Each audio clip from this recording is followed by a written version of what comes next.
அதாவது நான் சொல்ற மந்திரம் என்ன அப்படின்னா பீஜ மந்திரம். இப்ப பீஜம் அப்படின்னா என்ன அதற்கு பொருள்னா, ஒரு வார்த்தை தான் அதுல இருக்கும். ஆனா அது 1008 முறை சொன்ன பலனை அந்த ஒரு வார்த்தை சொல்லும்.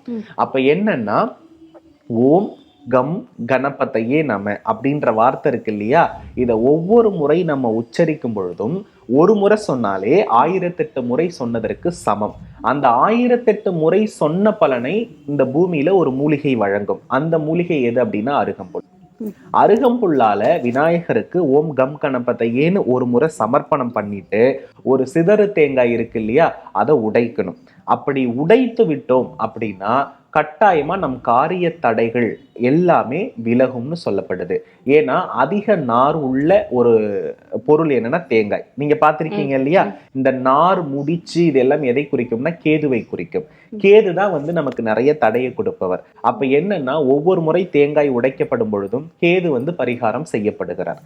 அதனால தான் எந்த காரியங்கள் செய்யணும்னாலும் விநாயகருக்கு வந்து தேங்காய் உடைக்கிற நேர்த்தி கடன் பண்ணினா அது வந்து ரொம்ப நல்லது. நம் காரிய தடைகள் வந்து அங்க சிதறுகிறது என்று அர்த்தம். நம் கர்ம பலன் அங்க வந்து சிதறு